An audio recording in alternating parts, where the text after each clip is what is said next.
Hey guys, CQ here from Pop Culture Warrior and WTF Nation Radio. I'm here with Nikhil Koparkar. Nice. Nailed it. Got it.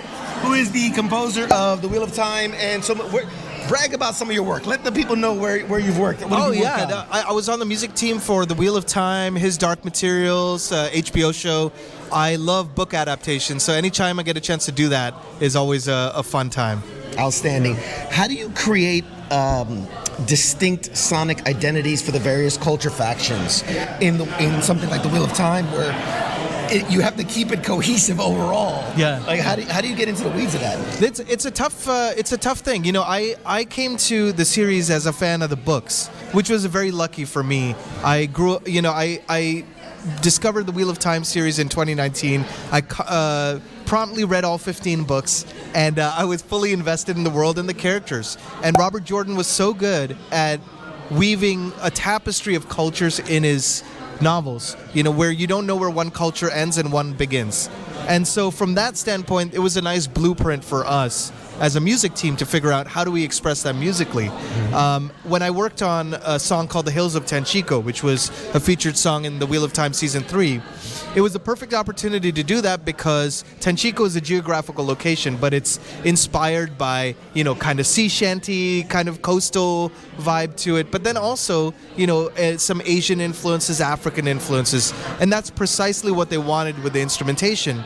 However, it's a lot to throw into one song, and you don't want it to feel not cohesive. So the trick was figuring out what's the main thing and what's the other thing. The main thing is make it feel like a sea shanty bar song, but the instrumentation, maybe the supporting instruments like percussion or plucked instruments, those could be Asian and African. You still have something that feels cohesive. So a lot of challenges like that. I was gonna say, it's almost like a chef. You've got the main, and then it's the sides, a little of the drizzle. It's all putting it together. I use the cooking analogy quite a bit, honestly, in music, because it's like, how if you put one thing that's just slightly over the threshold, it's suddenly way too salty or sweet or whatever it is. It's the same in music, and what you put in is as important as what you don't put in.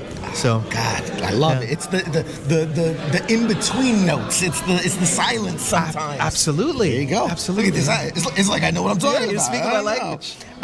What is the process for you when you're trying to build tension in a scene without overpowering the narrative with the music? Yeah, I think that's where the strong performances of the actors can be really inspiring. It's like sometimes there, like you mentioned, there is a scene where there's an intense dialogue happening or something that's pivotal for characters, and you don't want to step on that. At that point, you're more of a supportive role, and it's like you take a front seat, you take a back seat based on the particular thing. With this Hills of Tanchico, it was a musical number that was also a character arc.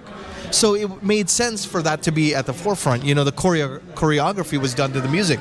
However, there were a couple of scenes in Season 3, Season 2 that were more dialogue heavy, and sometimes barely any music was important, or having music come in at a particular moment in their dialogue, could help serve that story. But, it's again, what you don't put in is as important as what you put in, for that very reason. There's certain times where the music is heightening the scene, and certain times where the scene is heightening the music. Yeah, absolutely. It's a dance. It's a dance. I love it. Yeah. How closely do you end up working with the showrunners or editors when you're kind of refining the emotional beats of a scene? Yeah, so interestingly enough, I was on this music team for The Wheel of Time. So we were under composer Lorne Balfe, who's the lead composer of the show. And I was very lucky, we were all very lucky because he gave us complete agency to take ideas and run with them. So we really kind of got a chance to craft that world in our own voice. But then, of course, there's a lot of people involved in discussing what gets how the shape of the music ends up being. So it would go to the music editor, then the editor, then the production, then the showrunner, and then finally Amazon. So there's 6 levels of kind of approval that you're looking to, and that can end up being its own challenge and opportunity at the same time, right? It's like figuring out how do you reconcile all that, but also do something that best serves the story.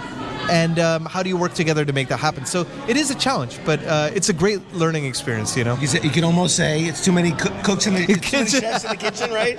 You got to learn. All right, I'm going to give you some rapid fire. We're asking everybody. Yeah. What is your favorite thing to check out at a convention when you're not working? Ooh, that's hard. I actually, it depends on the convention, but this particular one, Comic-Con, this is my first time, and I've been really enjoying going to the booths and actually chatting with the people working there, because they're very passionate about what they're doing, and they're here for that, and it's really cool to have those conversations. So I think conversations are my favorite parts of any convention. That's awesome. Yeah. Says the music guy. Talking's my thing. Yeah. What's a tool of your trade you absolutely could not live without? I would say this might be less obvious, but piano. Because I'm a melody guy. I love themes.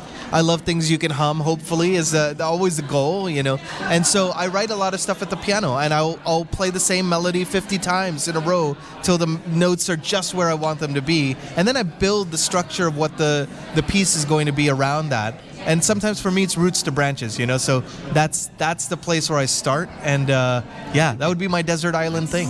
Man, roots to branches. I'm keeping that. I'm putting it on a t-shirt. Please. Yeah. Is there any piece of like pop culture, so comic shows, movies that actually made you want to get into this industry? I've had I feel like two things, if I could mention. One was seeing the Lord of the Rings movies and Howard Shore's brilliant score in the theaters. I went to the midnight showings, and I remember that influence it had on me, and I went, that would be a fun job, And then later on, as I was working as a composer for a few years, rediscovering a love of reading in my adulthood, and that idea of can I combine a disparate influence of reading, in music, and if I could just combine those two things. So I've been working on more adaptations. I've even been working with authors now that want to have a piece that represents their series, so I get a chance to read the series, work closely with them, and I love that aspect of it, because it's storytelling at the end of the day, just a different language to do so. And it's so incredible, for those that might look down and say, oh, is it a musical score, and you think of any of the most popular series, the Harry Potter series, the Hobbit series, all those, and then you instantly hear the theme in your head. Absolutely. And you go, that wasn't the book. Yeah. That wasn't the book. That was a composer. That was a team that brought a sound to life to match the visuals on screen, and it stays with us today. So 100%. Very, very important what you do.